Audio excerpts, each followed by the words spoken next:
in. We're back in, Steph. We are back in. It's been a hot minute. It's been a hot minute. Welcome back, guys, to the Beyond Conditioning podcast. And today we've got a very juicy subject. We're going to be talking about the life skills that you can gain as a bodybuilder. And that will span across, you don't even have to compete. If you're living the lifestyle of a bodybuilder, there's so much that can be gained. And also maybe we can go off on a few tangents as to being careful that things that come from bodybuilding don't potentially hold you back in the rest of your life. Yeah, 100%. This is such a good topic because I think everyone's been there at some point where they've questioned, like, why am I doing this crazy thing that ultimately does change so many aspects of your life when you're deep in it?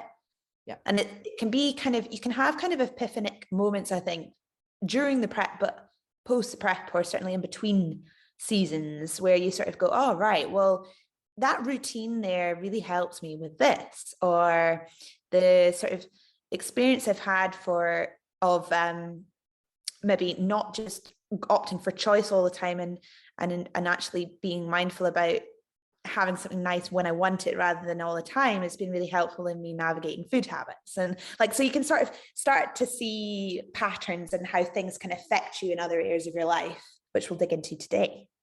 Yeah, for sure. I think that for me, like, if I think back to way back when I didn't know anything about nutrition, like now I wouldn't pick up something and just eat it unless it's, in the growth phase, you start to work on things like that, so you don't restrain yourself completely. But especially in a prep, like, you don't just eat, you eat for a purpose. And that's so different to normal life. Like, that is something that I think when you're deep into bodybuilding, you forget that the majority of the world do just eat at free will. And then when you work with clients that, are really starting from the beginning, or you speak with friends that aren't into bodybuilding, you're like, oh yeah, I used to be like that.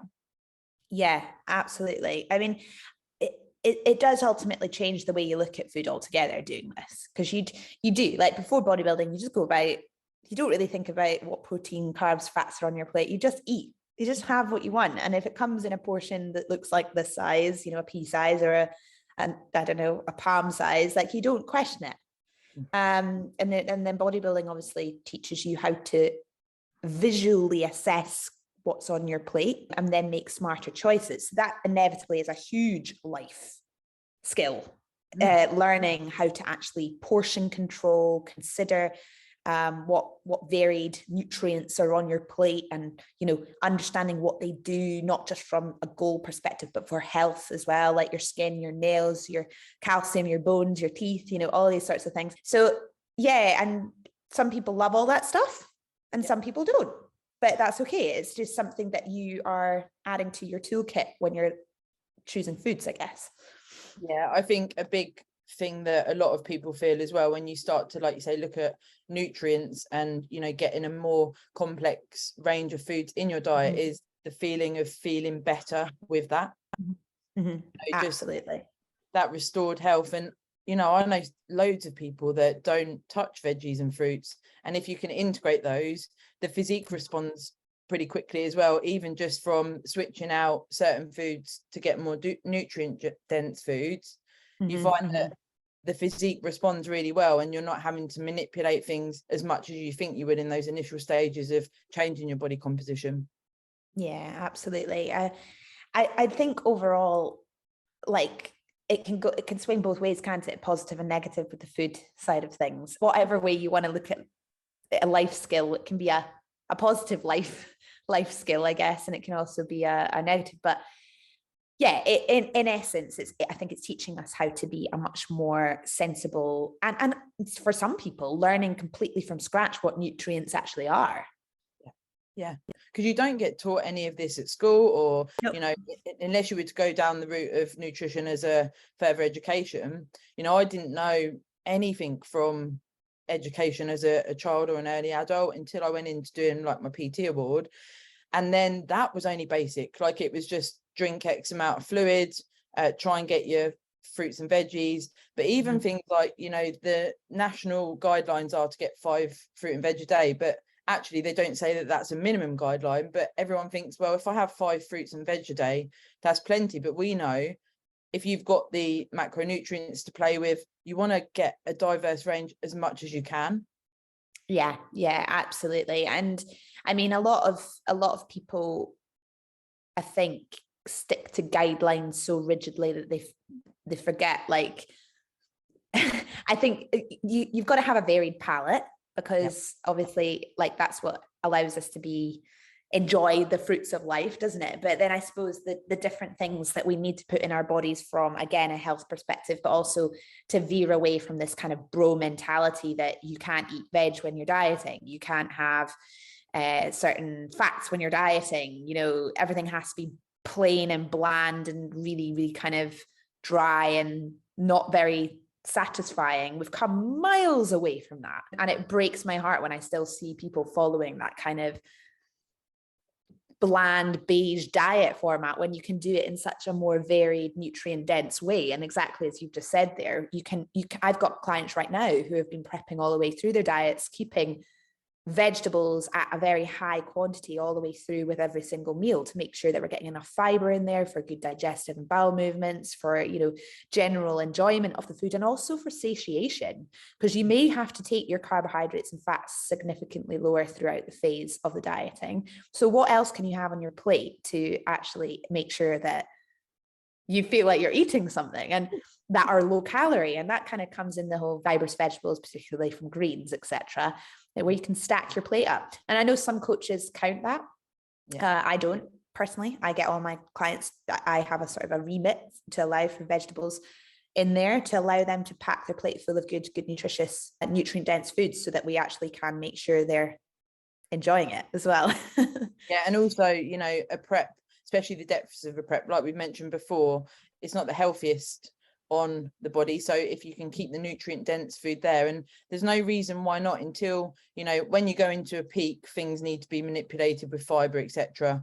But, you know, that's right at the end. There's no reason that I know of that you should be cutting out these types of foods. And I was just, you know, working with Tom, initially I didn't track salads and veggies, and then when things started to get tighter, we've now put that in, so I track it every day. But it wasn't until probably 6 or 7 weeks out where we started to do that, just so we can monitor everything. And also, you know, at this point I'm on pretty much the same foods every day, just to see that the digestion is well, and it makes it a little bit easier being able to do that, rather than trying to, you know, previous preps, you're trying to fit things in your macros and it becomes almost like a full-time job. Yeah, well, this is also why I think the meal plan strategy for contest prep works so much more effectively than the macro-based strategy, because there's a place for flexible dieting. In my opinion, it's not in a structured contest prep. There's some of that. I feel like you can utilize some of that in things like refeeds, etc. Yeah. But if you're really wanting to effectively observe how a body is losing fat, you need to limit the amount of chopping and changing all the time, because foods have different quantities of water in them. Are some foods are denser than others in terms of like their properties, etc. So if you are having a meal-based plan, you can see the patterns of digestion much more effectively. If you're going to have a different meal every single day, but it equates to the same macros, you might wake up one day heavier, but have had exactly the same calories, but it's just because of the foods that you've chosen and they hold more water, or your body's responded differently. Whereas, so it is very choppy and changey. And I'm not putting down the if it fits your macros approach, but it certainly is a more challenging strategy to use if you want to really get into that shredded shape that we're talking about. Yeah, because you don't really know. I think sometimes when you flexible diet for quite some time, you maybe know that you are suffering with certain things with digestion, and that because you sort of think, oh well, you know, my digestion's a bit slow today, and you don't really, it doesn't amount to anything. Whereas when you come away from certain foods and you do stick to, you know, single ingredients food generally over a meal plan, you know exactly where you're at. There's no, you know, my things are, like I say, pretty much the same every day, even down to fluid intake, coffees, all of the things that, it can be an oversight, you know, how many coffees you're having, if you're having milk, all of these things. So it's actually quite nice because I know what I'm going to have each meal. My digestion's good, and I just can adhere so much more easily. I don't have a problem with adherence anyway, but it just makes it so much easier. Every day I just make the same food. Yeah, absolutely. Yeah, I mean, I think another sort of, if we're thinking like life skills with this side of the conversation as well, is what a meal plan teaches you. And you can do this with flexible as well, but it starts to teach you structure and routine around eating patterns. And routine, of course, across the board with a goal like bodybuilding is like, it is central to absolutely every piece of the puzzle. And I think if there's one massive life skill that is transferable from doing a bodybuilding prep, it's routine. I mean, we're creatures of habit. Humans like routine. We like to know what our body's functioning is at what times. Body is happy if it goes to bed at the same time, wakes up at the same time. It's happy when it knows, like I talk about your metabolism like a conveyor belt. If it knows it's getting food at, you know, good consistent times, and the conveyor belt is staying at a nice consistent speed, then all of your body's functionings, organs, etc., everything's going to work really, really well. If the body doesn't get that food at certain times and it doesn't know when to expect it, that conveyor belt slows down, gets sluggish, starts jolting, starts getting a little bit, actually, do you know what, I'll switch that function off over here because we don't really need that right now, and we'll put more energy into here, and so we can chug it along a little bit further. And I kind of use that analogy because that is effectively what you're doing. If you just think of like a well-oiled machine, body likes routine, mind likes routine, and bodybuilding teaches us routine, which is then something we can use in all areas from there. For sure. And also sort of tying into that, it's teaching you, you know, you don't need to eat every hour. You don't need to. Also, you know, allowing too much time between meals can be detrimental for physique development. You know, there's ideal nutrient timings, and it teaches you how to structure your day around that. Once you get your head around it, that then becomes very normal. I mean, first timers listening will be able to relate to that the deeper they get into this sport. And I think that, you know, it can be overcomplicated in your own mind. Like, you know, if you say, oh, eat every 2 to 3 hours, and then you're counting down the time, and then it gets to like 10 minutes till you can eat, and you start thinking I can eat, and you're visualizing it. All of these things go through your mind, which does come from, you know, it's a new experience, it's a new way of life. But if you can see it a little bit more realistically and have that sort of, I mean, I say 3 to 5 hours for most clients, and that gives the leeway that they're getting the protein feed in, they're getting their food, and they're allowing the gaps in between. You can place it around workouts or whatever that it may be. But it's also trying to not be too rigid with it as a sort of negative side effect of tracking your food. Yeah, absolutely. I just think like a lot of people nowadays, like even before they come to you, you know, I was on a consultation yesterday, and I was speaking to the woman about kind of her current eating habits, and she skips breakfast. She maybe has a kind of a mediocre lunch. She then has a little something before she goes and trains, and then she maybe might not eat again after her training till about 2.5 hours later. And that is a kind of a typical example of a lot of people in our world right now, and especially over here in the UK, I'd say, you know, on the go, grabbing something maybe out for lunch quick that's really under calories. It's maybe like a, I don't know, what's it called? A be good to yourself wrap, which has actually got like zero anything in it apart from just sweeteners and thickening agents, and maybe a tiny bit of protein and some kind of lackluster carbs. And you know, they're just going for low calories, but nothing of substance. And so they're underperforming in the gym, they're underperforming cognitively, and they don't know what good energy feels like from good food. So therefore they equate like more food with less energy, which is just not the case at all. So you have to unpick all of that and go, okay, let's teach the body completely new habits. And a key phrase I use with the majority of my clients is, you're probably going to find that when we first start, that you're going to be eating a lot of food, and you're going to feel extremely like, oh my gosh, this is far too much. And it doesn't really balance out till about week 4, when body's metabolism starts to go, oh, hey, this is the stuff I've been like looking for so long. And now I'm functioning better. And oh my God, I've not had as much energy as this in years. Now I'm going into the gym and smashing that PB on the deadlift, which I physically have not been able to get past for the last like 6 to 8 weeks, or even longer, maybe never, but just purely because of the food and the nutritional intake. So again, it goes back to, we're all conditioned in our brains, media wise, to look at skinny bodies and think that equates to less food. And it's kind of, we need to take the psychology away, so take the head off the body and just give the body genuinely what its fuel, the fuel that it needs, and it will start to function extremely well. And that's where we see growth. That's where we see change in muscle development, tone, shape change, body fat loss, muscle increase, you know, all those sorts of things. And then effectively a much more confident, happy person. So yeah, loads of those things all come in to play. That adjustment period, actually, I've got a client that's just going through that. He was like, I can't eat all this food. I can't eat all this food.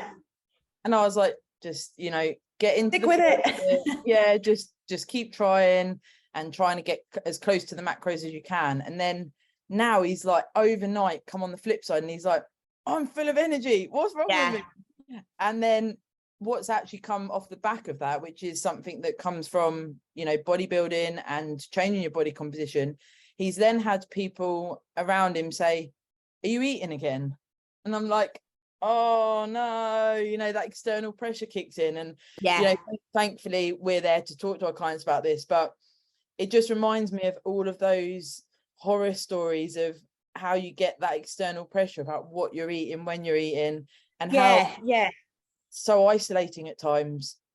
Absolutely. I mean, I think one of the key things that we've just spoken about there, which inevitably is a life skill in itself, is patience. Bodybuilding teaches us huge amounts of patience. You don't realize it at the time because you're just so eager for the thing to be done. You know, like I can count on both hands the amount of my clients that say 2 weeks out, like, I just need this to be done. I just need it to be over. And I'm like, this is the bit where we need to get even more patient. But think about it, like, you've put yourself through this length of time prep, you're learning these new habits, you're being patient to see the changes occur. You just mentioned your client there and what we've been speaking about. He or she has been patient and consistently kept on track with eating that volume of food, even if it's uncomfortable, with that in mind, that in 4 or 5 weeks' time, body will adjust, things will settle, and you've patiently gone through that process, even though it's been uncomfortable, to get to the result. And like, I put a post up about this the other day. Change doesn't come from comfort. And you have to have that sort of the building blocks of patience and resilience to do something you've never done before and put your faith in somebody else's, you know, knowledge, expertise, or whatever else to actually get that result. You know, if everybody went on a coaching program and then said, well, hang on a minute, Sarah, I didn't do that before. Well, there's a reason you're not where you are now because of the things that you did before. But people have to be willing for change, be patient, and be consistent. And those are 3 major skills. A want to change. You won't get on a stage to compete unless you have a want to do that goal. It's the same with fat loss. There has to be an intrinsic internal motivation to want to do this goal. And if that is strong enough, you will go through all of those different things, putting the time in the gym, changing your food habits, learning about yourself, patiently adhering to the goal to get the outcome. And because the want for change is so strong, but that's a huge skill. That's a huge skill.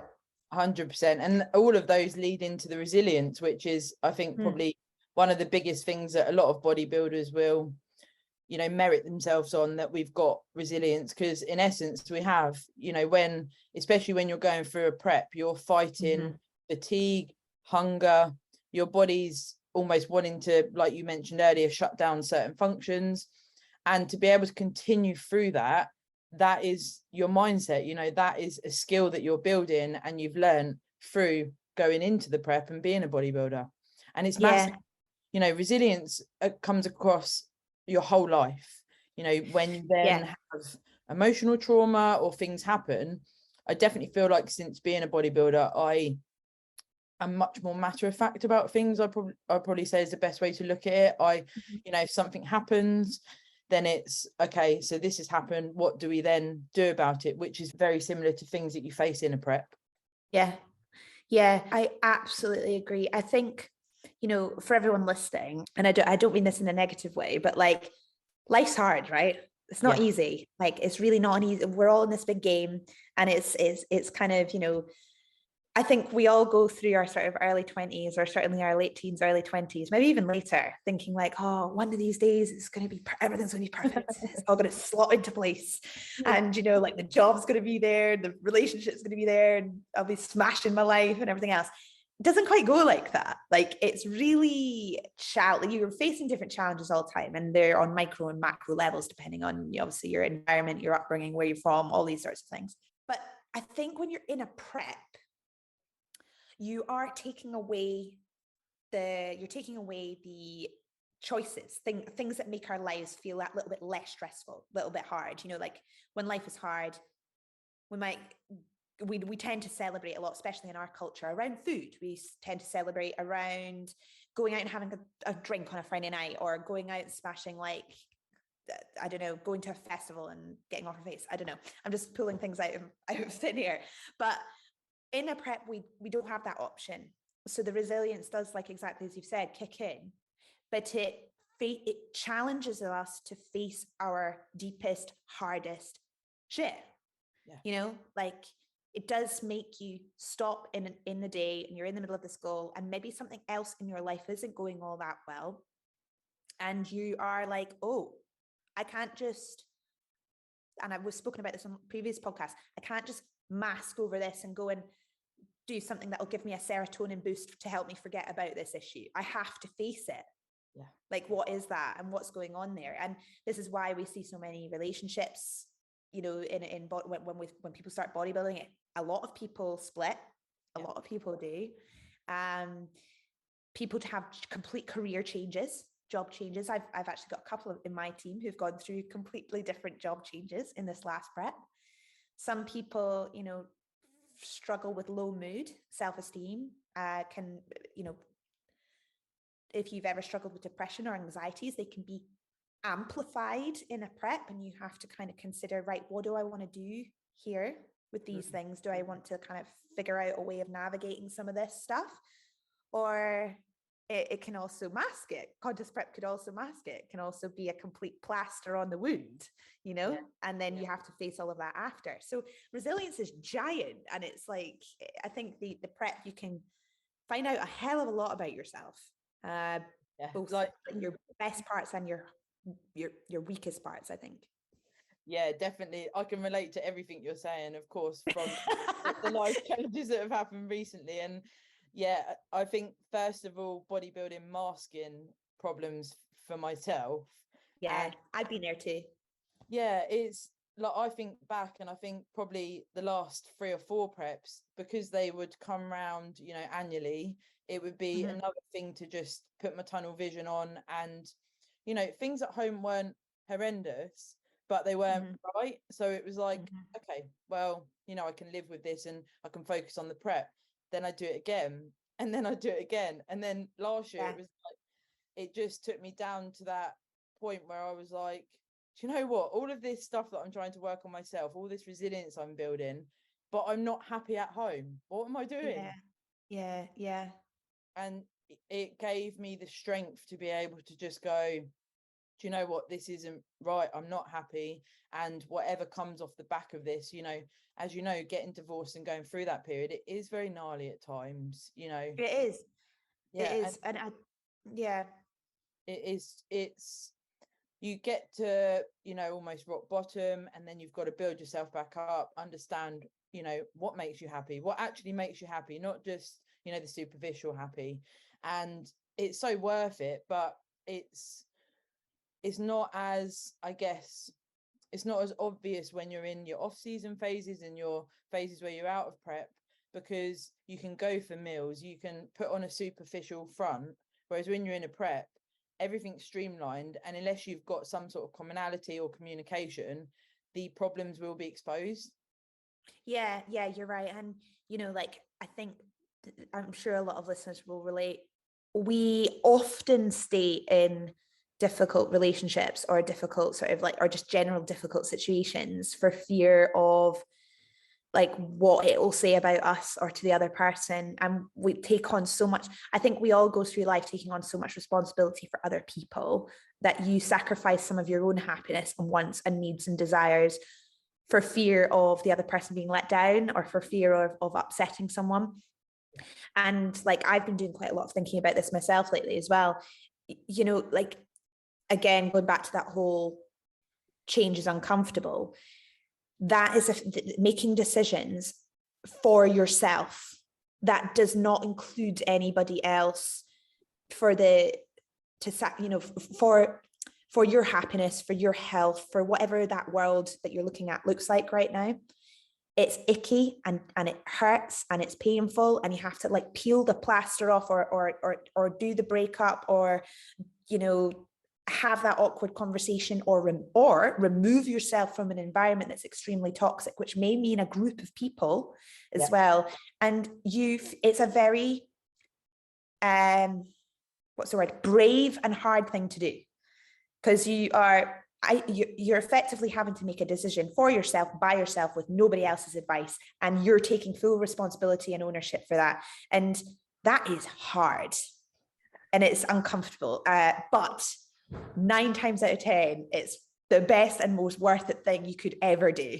Yeah, I think that's a life skill built from bodybuilding as well, you know, being able to, I think, be a little bit more ruthless when I'm in a prep. You know, I don't have time for the bullshit. I don't all of the time, but I think that the first few preps, it was like, I realized actually I really don't have time for this negative contribution to my life, because we don't need to be like that, you know. No, we don't. And I think you should learn that as you get older, don't you? Because sometimes when you're in a situation, you think that that's all there is.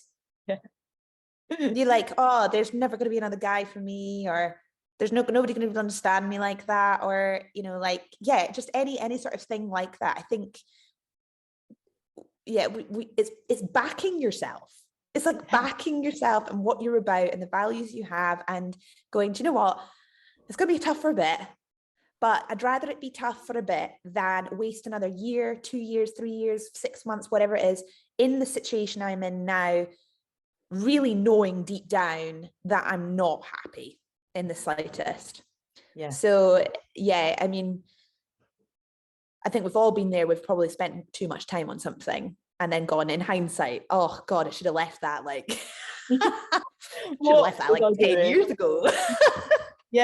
I definitely feel that coming away from a marriage where I was incredibly unhappy internally, it sort of, and then, you know, dating and all of these things that we sort of do when we come away from a relationship, and like you say, you think, oh my God, I'm never going to find someone like you get this. And like you say, getting older, you sort of come away from things that you don't like, and then you think, God, the library of the things that I'm looking for here, are they even real? And then I know. And you think, am I being unrealistic? Would I rather be on my own? And I think that before meeting Matt, I got to a point where I was like, do you know what? If I need to be, I'm going to be on my own, and I'm going to love being on my own. I'm going to explore different friendships. I'm going to learn what I enjoy again. And I think sometimes that's a big part to, you know, going it alone or making a big life change, is what do you actually enjoy? What does you as a person, where does that internal happiness come from? And then we were friends first, but it then blossomed because I think I was in a good place because I loved myself. If I know it's a bit woo, but I just feel that I was ready and giving off what I wanted to come back in a relationship, if that makes sense. Yeah, absolutely. Yeah. I mean, I don't think it's woo-woo at all. I think you really only are going to find good, you know, what happiness looks like for you if you know yourself, and you've had chance to take a step away from pleasing other people, pleasing, you know, being responsible for somebody else, or perhaps, you know, when we talk about relationships, you're always talking about compromises and everything else. Sometimes you need to just be on your own and not have to compromise with anything, and just be you, do you, have a bit of a time where you're figuring that all out, and then you can go, okay, I know myself enough that I will compromise on this, but I'm not going to compromise on that, because that to my values is really, really vital. And I think bodybuilding is a really interesting sort of sport because it is such a solo endeavor that I think you do tend to spend a lot of time thinking about yourself. And I think we've all seen the bodybuilders in this industry who are egomaniacs. Yeah, the ones that think too much about themselves, and you just think, fucking hell, just sit down, take your hat off. Do you know what I mean? Like, calm yourself.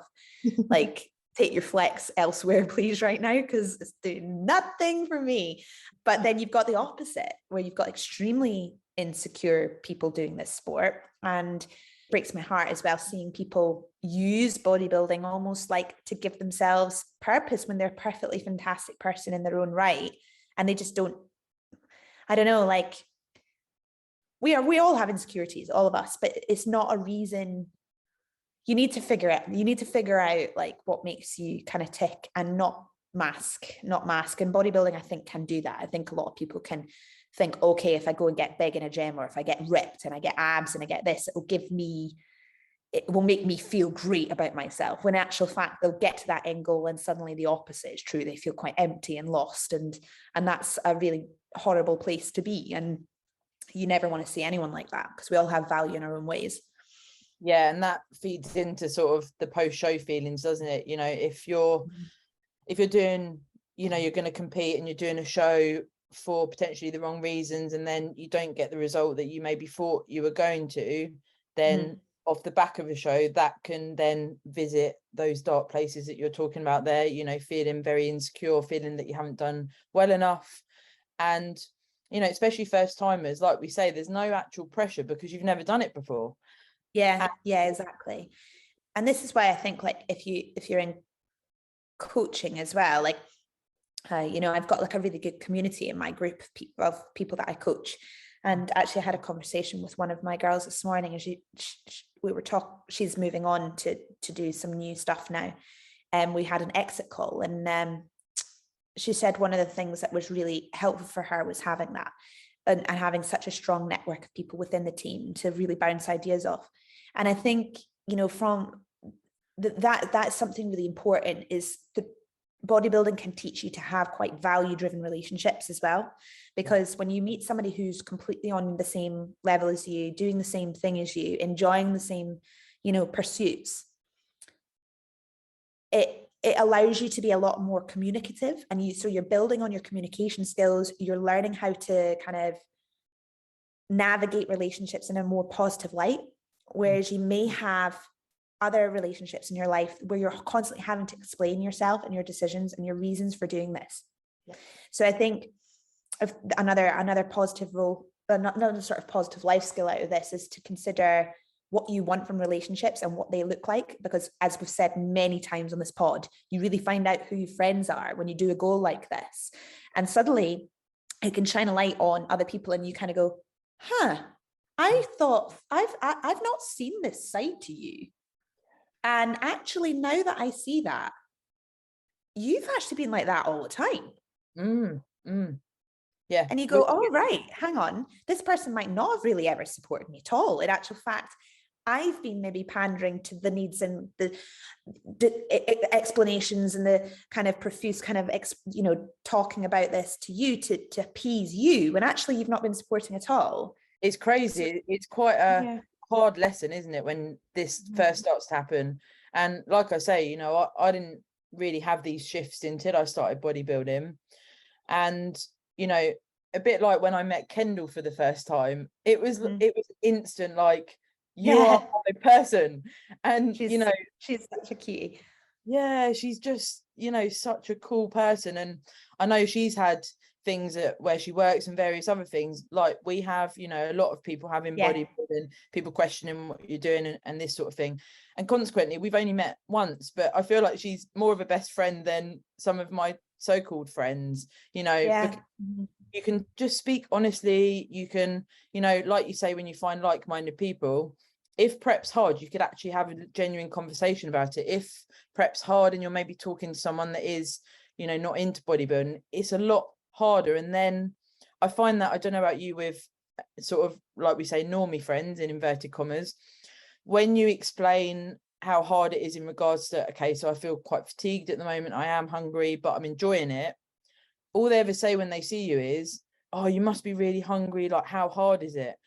But you don't really want to zone in on that, so you're sort of like, oh god, I'm not gonna be honest, and then that sort of causes a very superficial relationship, and it's like, I don't know if these are the right people to be around, and then you can end up coming away and gravitating away from those people just quite naturally. Yeah, absolutely. And like I'm a firm believer in, you know, where you place energy, energy comes like to you. And sort of you do know when something feels forced or not quite there. And I think in past, and I certainly think loads of us will do this and we'll work it all out. If you're somebody like me, I'm quite well, I have been in the past, heart on the sleeve kind of person. You can offer a hell of a lot out and sometimes not feel like you get the same in return. And it's not because they're not, it's probably just because you're not with the right sort of person. Does that make sense? I don't know how else to say that. Like, it's almost like you're giving too much without realizing, because it comes quite naturally to you. Like, I would quite happily, you know, go above and beyond for people. And I wouldn't think anything of it, but some people aren't like that, and then you think, no, and some people abuse that. That's the difference. Some people like, and I'm not obviously pointing the finger at everyone here, but there are some people out there who will exploit good nature, kindness, help. And that can turn around and bite you in the arse sometimes. You then learn, like, you kind of give a little bit of yourself, establish a trust, establish a good communication, and then follow through with that kind of nature. But that sometimes might take a few lessons to learn that, because if you are naturally someone who is very kind of open and giving, you expect the same from everybody else, and not everybody else will be like that. That also, you know, leads into when you do go into the bodybuilding lifestyle, when you start saying no to people around you. You know, I think some people find that almost like a personal attack on them, and what you got to remember is you're not actually doing anything wrong. You know, if you're committing to this lifestyle, there are changes needed, like we've already said. And when there's things like meals out, or, you know, if you were drinking alcohol a lot, that may need to change, as an example. You're going to need to either change what you do when you go out with those people, or not go out at all, depending on where you're at. People don't like it. And then again, these sort of relationships you do start to gravitate away from, because you think, you know, I'm trying to do something positive here. I'm trying to change my body composition, work on myself. And actually, I think that's a life skill in itself, being able to say no. Yeah, oh no, hugely. And I think that's definitely comes under that sort of resilience bracket, doesn't it? It's like, all these sorts of things combined: good communication skills, being aware of yourself, resilience, when to say no, backing your intentions, not having to always explain yourself, recognizing when you are and maybe veering away from that. Yeah, these are all hugely important. I think like bodybuilding as well, like, teaches you like that you are so much more capable than you think you are. Yeah. Like the application to doing this goal, regardless of the outcome on stage. Yeah. Not everyone can do this. Like I've spoken about this. You don't hear of the people who start and then fail. You don't hear of the people who go, oh, I started prep and then they just fizzle out into the background or wherever else. Nobody's putting on social media, guys, I got 4 weeks in and it was really fucking tough and I can't do it. Yeah, you know what I mean? I've said to you before, I didn't realize the dropout rate was so high. Yeah, it's massive. And also the length of time people do this is so low. You know, people only do this the statistics show through the evidence-based studies that people do this for a minimum of 2 to 3 years max. And that's not even like everyone. That's like the top level people as well. Yeah, so, you know, it's not a long time to be doing this. And so when you're doing it, you know, I think we're all so focused on the top level people, and we all forget that like, that's only like 1%, you know? And when you look at these people as well, like, don't kid yourself that they're all happy and every area of their life is perfect and everything else when they're walking around with a 6-pack abs and like muscle bellies 365 days of the year ripped to shreds. This is not a balanced individual. Yeah. So it's like they might look phenomenal, but you've no idea what's going on behind. And this is the problem with the smoke screen of social media. We all glorify like perfection, which is great when you see it on the stage, but like we need to commend ourselves for the skills that you learn along the way and actually going, do you know what? I'm capable of so much more than I realized, because I've managed to do 30 weeks of this, restricting my food, saying no to people, potentially changing my entire circle of friends. I might have gone through a breakup. I might have found somebody else in my life, and I've changed my entire physique all in the process of this. Maybe I've sorted a lot of my shit out as well. And I've come out the other end going, I've got a killer body and all these skills. Yeah. That's amazing. Yeah. Right? Like that's amazing. What more do you want? Does the trophy emulate all of that just for a win? I don't think it does. Like we put so much weight on the win and the perfect person who looks amazing, who's been doing this for however long, but we do not put enough weight on the skills and the things that we learn throughout. And that's of course what all of this entire podcast is about. Yeah. And what you summarize there, it also leads into, self-control,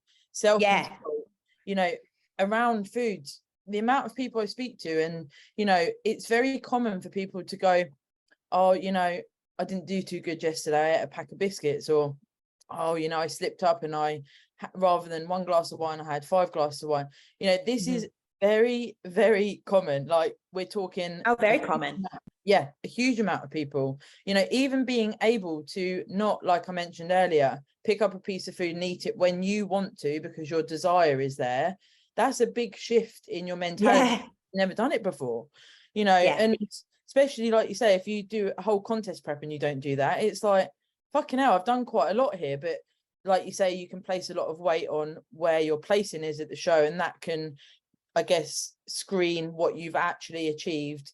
And those things that, saying no to things, being able to take your Tupperware rather than go for a meal, all of those skills that you're building are massive. Like it's crazy. And it's just phenomenal what you're doing. And it's having that, almost that internal gratification to go, well done. Like I am really nailing this. I'm sending my check-ins, I'm doing all my feedback, I'm doing my food prep, my steps, my training. Like there's a lot that goes into this. Yeah, absolutely. And it's like why one of my sort of pet hates is when coaches are like, we're going for the win. We're going to win. You're going to come first or nothing. And then you see all these kind of like athletes or people who haven't even stepped on stage yet being like, I'm in the trenches. Like everything is about the win. Like, and they're busy calling other people out who maybe are on a more flexible approach to the prep week, or you don't have the same like serious mentality as me because I'm doing this and this, and you're doing it like that, so that makes you weak. And I just see this kind of stuff all the time, and it's just toxic. It's shit for the industry, and it's really, in my opinion, it's really poor coaching, and it's a really bad mentality to kind of breed. But you see it all the time, and I think it's just, again, it's like I'm all about educating people and helping them learn more about themselves than just the fact that they might win something.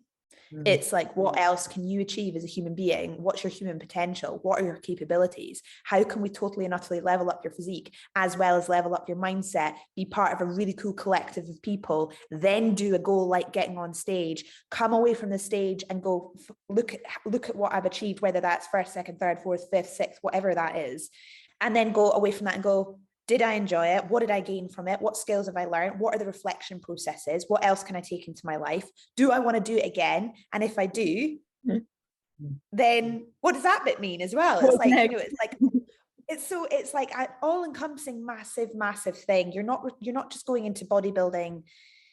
Yes, it's a physical goal, but people don't realize how much more there is involved in it. And I think we see a lot of immature responses to the prep, I think, across social media. I'm just going to call that out because I see it all the time, and that's not their fault, but there is a duty on the coaches, again, as we've said before, like where we have to focus on the positives and make this a really rewarding journey, because the likelihood of a lot of people not making the top echelons of the sport is pretty high. So what else do we need from this? Yeah, for sure. I mean, I must admit, last couple of weeks, I've been in a bit of a mind warp myself. And Yeah. I think that we've said it before, and I remember you saying about when you compete next, if you go into a prep, like when you come off the back of winning shows and being fairly successful in the sport, you then put yourself almost on a pedestal, I On guess, a pedestal a bit. Yeah. yeah. And I never take a win for granted. I've No, me been neither. where I've, won and then come second, and it was the best thing for me to happen, because it was like each time I compete, I am competing and I'm not guaranteed to win, because I've won once. But I found myself in this mind warp of, because it's a new federation, because of working with a new coach, like all of these things were like, it gets 4 weeks and 4 weeks out and you're like, I've only got 4 weeks. And Tom's been like mental supportive, and it's been amazing. And he put on one of my posts the other day, no one looking at this photo will have any idea what goes into this prep. And I read it and I was like, first of all, wanted to have a prep cry, but it was like, actually, yeah, like no one would get it, and they don't need to, to a certain degree. There's certain people in your life, the closer ones, that will understand. But it just gave me a moment of, I'm lucky enough to do this. I've done well, previously. It's a new federation. What's the worst that can happen? I've got to just do my best. I've done everything to the letter. That's all you can do. Yeah, absolutely. I think that's it. Like, behind every prep, there's a massive story behind like somebody's reasonings to want to do this. Is a big story. A lot of the time people decide to begin on a goal like this to regain something they've lost. And I think, yeah, it just does bring to the forefront a lot. And I think that's a brilliant way of saying it. Like, nobody will see what is, here's the physique, but nobody sees what goes on behind it. And everyone, this is why as well, sportsmanship is so huge. When you step on that stage, or when you're backstage, or when you go out on a lineup with a bunch of girls or a bunch of guys, there has to be this shared camaraderie and understanding, and a humble sportsman. This is why I run a federation, to provide a space where all these guys or girls can get on stage, stand next to each other, and every single one of them has got there through huge amounts of hard work and probably a lot of individual sacrifice, or a lot of individual issues that they're going on in their world.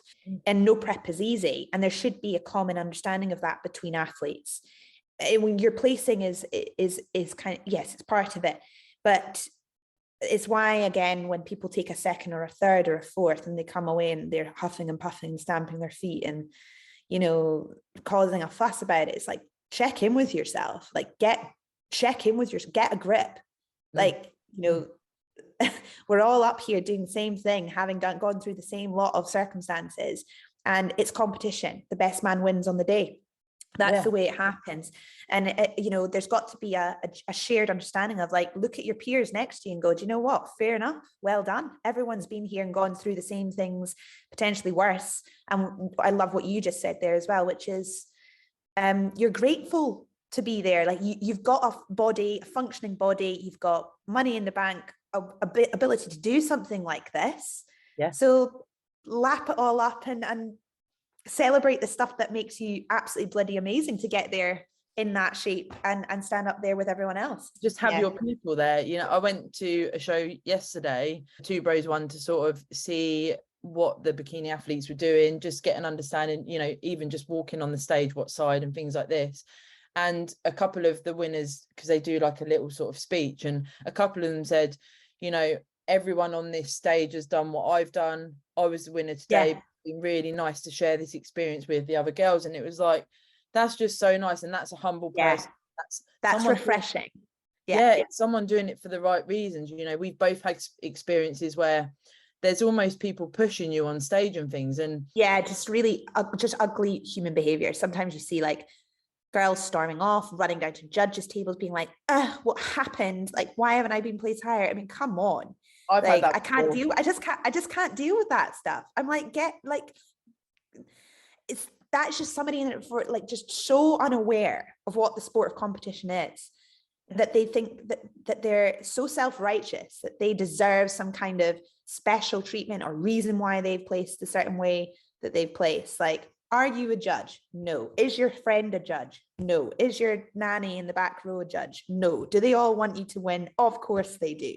But they're not judging. Like, it's just not the same thing. And I think, yeah, I mean, that's where we talked earlier about ego. There's ego and ego. Like, ego is a fantastic driver. It's brilliant for momentum, motivation, focus, energy. But it can also be, it can give you false senses of grandeur. And you need to check in with yourself and remember at every stage, like even at our level, you know, like I've done really, really well in my natural career so far. The next time I go to prep, am I going to sit there and think, right, like I'm going to win? No, I'm going to go in and do my absolute best, be the best sports woman I can be, think about all the lessons I've learned to this point, and do my absolute best. And in the humble nature of competition, I'll welcome my competition, I'll shake hands with my peers, and whatever happens on the day happens on the day. Yeah, it is scary. That's like it. You know, it's going back to stage with a new federation. It's like, whoa. But yeah, it's huge. It's like you're starting again from fresh. Yeah, because I'm actually, because it's NPC, I didn't realize Tom got me to enter 2 categories, because you can actually do first timers because you haven't competed with them before. Oh, right. Okay. I didn't know that. Yeah. And I was like, are you sure before I enter this? Like, is this definite? Because of obviously competing so much before. And he was like, yeah, you know, for us, it's get more eyes on you, you know, get the judges to see you multiple times, and also, you know, see how you fare in the first timers. And it's like, I'm going into first timers, like, it's super cool. But I also had that sort of undercurrent of, I don't want to take away from someone it's their actual first time with, you know, what I've done in the sport already and where my physique would potentially be compared to theirs. So it was a bit of a weird one, but it also, you know, I've got to see it for what it is in regards to, you know, when you are judging and you see athletes coming back and you see their face more, you start to, you know, get to know their physique and that type of thing. You know, it is good to do that. It's good to, if you're going to pursue a federation, to compete with them multiple times if you can. So I'm seeing it for what it is. But when I entered first timers, I was like, this is really weird, but also like, you know, it's quite cool. You know, it's a new challenge. And I often think, you know, I didn't have to do this. I could have stuck with the federations I've done well with, but this is something that can also come from the sport, you know, coming out your comfort zone. It's not a comfortable sport, is it? You know, if you're in it for the long haul, there's not really any. But I've always maintained this mentality that if you like compete and compete wherever you want, don't feel necessarily hooked into one thing or the next. Again, like if you're a really good competitor, showcase your physique on every stage, get out there, show yourself, because the nature of competition is just that. And if you, in the spirit of competition, like I've got a few people in my head I can think of that have gone and competed across multiple federations, phenomenal physique. One of them in my head, Steve Howarth, he's a natural pro champion, but he has competed on every stage going, and he's recognized as a phenomenal physique in our industry because he loves competing. He competes, he doesn't over compete, but he competes when he wants to compete, and he goes and competes where he wants to compete, regardless of allegiances or concerns or whatever else.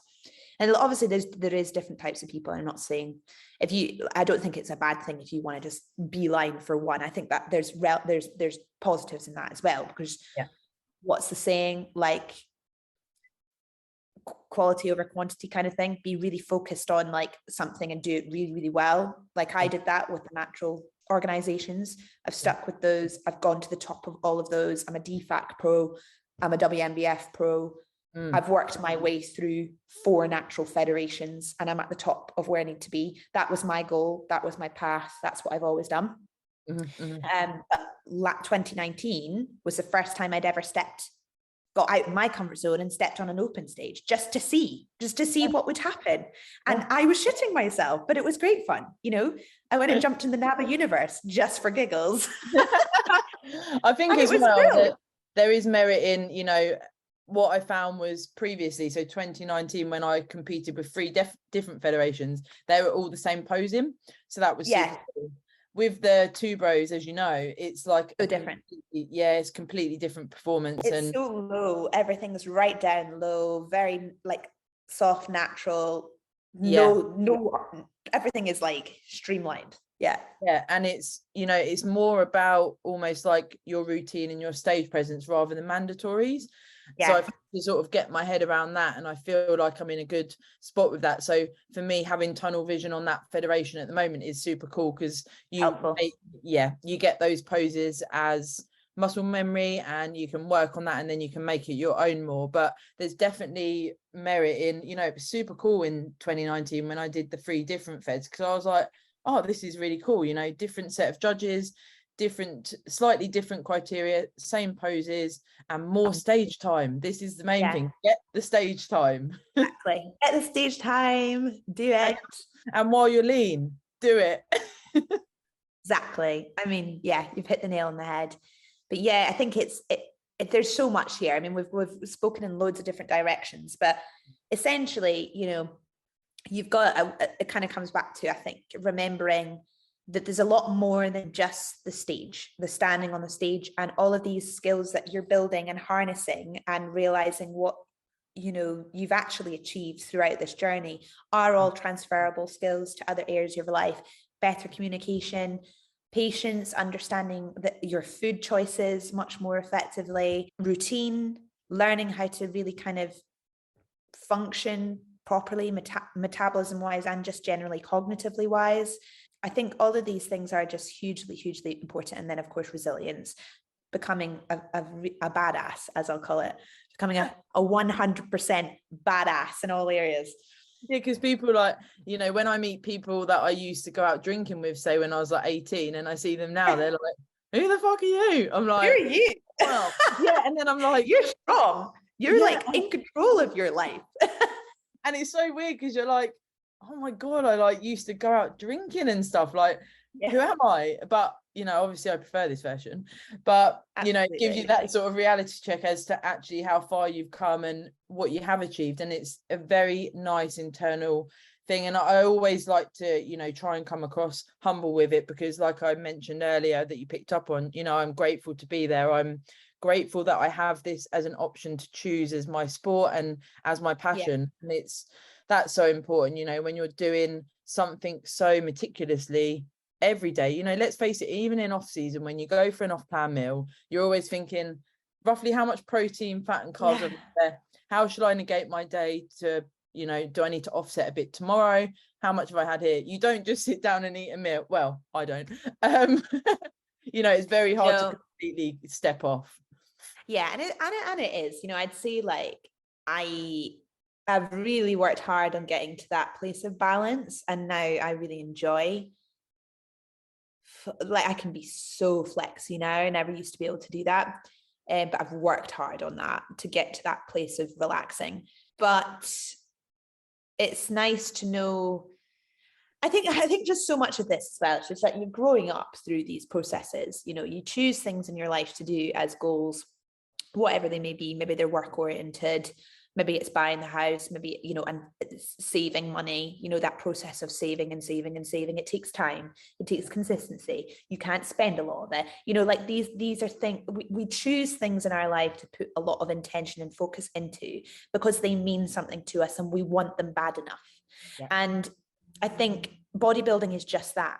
It's something that you latch into, and then it becomes like this vehicle, this thing that takes over your world for a bit. Yeah, but you want it and you want to achieve it and you want to go after it. And it builds all this like, yes, let's get up, let's go, let's smash it, let's do it. And I love that, because it gives you like this fire in your belly and it makes you feel alive. It makes you feel good. Like, and it's the same thing with, like, imagine being that £10 off your deposit for the 40 grand you need for a house or whatever else. And you've done that for 10 years. And then one day you've got that cash and you can go down to Mr. Bankman right now and say, I've saved this, I've earned it, I've done it. Let's go buy a house. Like, it's like, you know what I mean? It's like, these are all things that we do in our life to feel like we're going and moving towards something to better ourselves internally, externally, whatever that looks like. And bodybuilding does that. So I think it's a hugely empowering process to go through, with a lot of toughies, but a lot of good stuff. So if there's any way we can end on that, I think that's like, hold on to the good news. Yeah, and to wrap up, you know, hold on to that badass mentality when you compete.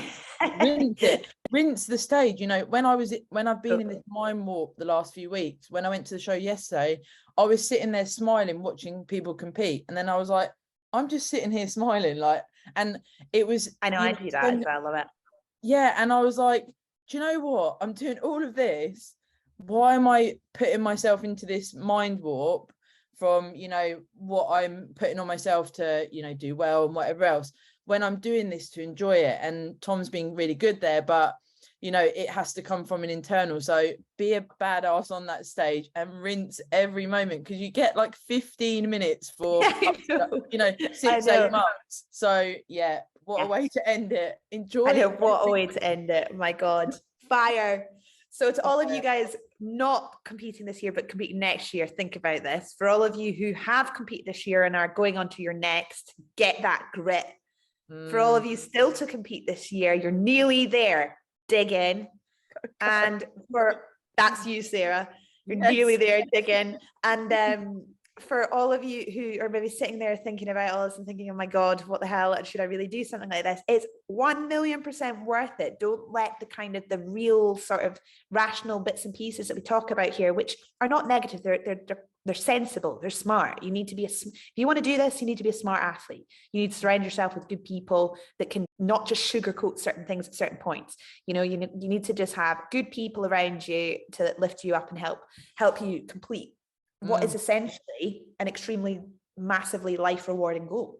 Yeah, and just try and get as much enjoyment from it as you can. You know, even the hard times, even the digs, I'm like, I can still see good in this. Like, you know, when it does get to that point where it's very hard, smaller things, simple things make you happy. So it's finding those things and just realizing, you know, you can enjoy this sport. It doesn't have to be the mind warp that we can put on ourselves.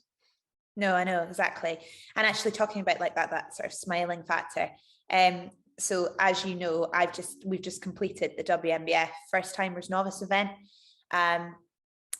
2 weeks ago now, and sharing in those first moments of people's like experience on stage is just like, it's like proper amazing to see so many new people like kind of do this and really challenge themselves. Yeah, just do the goal. If you want to do it, grab it by the horns. Don't sit on the fence. Don't wait till you're ready, because there is no ready. If your coach or somebody who with this, you know, expertise and has been in this industry for a long time says to you, the foundation's there, get up and have a go. Don't wait around for another 2 years, 3 years. Get up, have a play, see where you fare, and then you'll either decide this is something you want to do or not. So yeah. It's exciting. And anyone listening that can relate or wants to reach out, you know, sharing it on your stories, sending us a message. We always are grateful for the opportunity to interact with the listeners. And thank you all for all the listens. Every week the downloads are going up, so we must be doing the right thing, Steph. Yes, awesome. And it's always exciting to hear people's topics. Reach out. You know, we're coaches. We do this for a living. If you really want to take this seriously and you want to take it up a notch, talk to us, because the you know, the coaching option, I run pro prep coaching. Sarah, obviously you're coaching online now fully as well. You know, in terms of the coaching expertise and people we pull through, it's you listeners. So think about, you know, what you're doing and whether you need that expertise and help in there as well. Yeah, and we're always there to reach out. So thank you everyone for listening. What an episode to go back and I look forward to this going live. Whoop, whoop. Till next time. Till next time. Peace out.